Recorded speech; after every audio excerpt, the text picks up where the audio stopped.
Welcome to your Daily 5 for Tuesday, February 25th, 2025. Lando and I decided to watch another movie together, which we have done a commentary for, and that will be up on the Patreon, but we will be talking about it also in detail on Friday. And this time we went with 1993's Return of the Living Dead 3. Now, Lando thinks he had watched this movie. He remembered it, or at least part of it when we watched it. I'm pretty sure I never saw it, or if I did, I don't remember any of it, except for the cover art. The box art. I do remember seeing the artwork for this movie in video stores and in different places, but I never actually watched the movie because honestly, at this point, I just assumed it was garbage. I mean, we're talking about the third film in the spin-off series from three of the most classic horror films ever, and I didn't remember hearing many good things about Return of the Living Dead 2, so by the time 3 came around, I just don't think I was interested at all, so I never watched it. So this was the first time for me, and for Lando, the first time certainly in a very long time, where he'd forgotten basically the second half of the movie.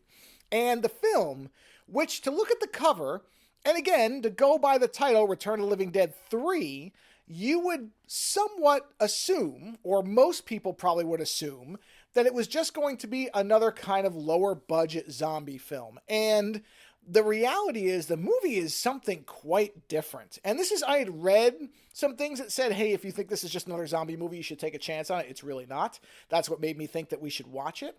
Also, it's very easy to watch. It's on almost every free service, Freevee, Tubi, Plex TV, others that I'm forgetting now. So it's, no barrier to entry.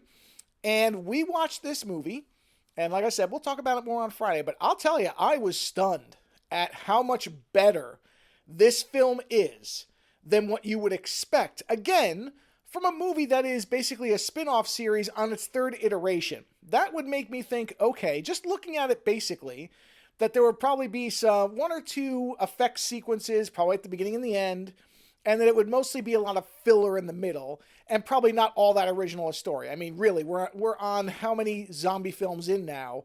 You sort of expect a certain template. And instead, it is a movie that really has three big things going for it. One, the effects are great, and they are used all over the film. Like, this is an effects-heavy film, beginning to end. There are no dull spots. You will be getting really interesting and well-done zombie effects the whole movie through. It's also a very different story than you would expect going into it. This is really a zombie film that is centered around a Romeo and Juliet romance. And that's not an exaggeration. That's really what this is. In fact, I'd say it's the reverse. It's Romeo and Juliet with some zombie window dressing around it as the framing device. But it really is a story about two lovers. And third, the main actress, who I think in the film she's credited as Mindy Clark, now goes by Melinda Clark. She is exceptionally good. Not only in the fact that she has a very striking look, and when they get towards the part, which you'd see in the cover, so it's not even really a spoiler, you know what she's going to eventually look like. But she's also a very good actress who is operating a level or two above everybody else in the film. Everyone else, and it's not to say everybody else is bad. I wouldn't say anybody is necessarily terrible in the movie, but most of them are acting pretty much in the general range of what you would expect from a B film. And she's doing much better work throughout.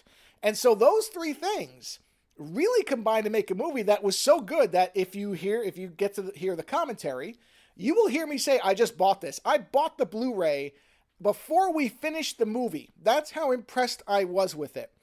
Because I really wanted to own it. Because it's really good. And so, again, going into this, I thought it was going to be fun. I thought there would be some, effects work. I thought it was going to be something we'd probably laugh at more than anything else.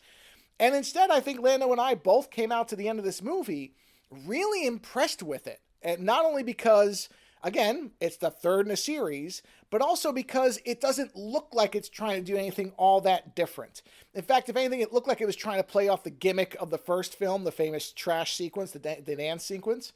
And so you would think, okay, they're just trying to recreate that more or less.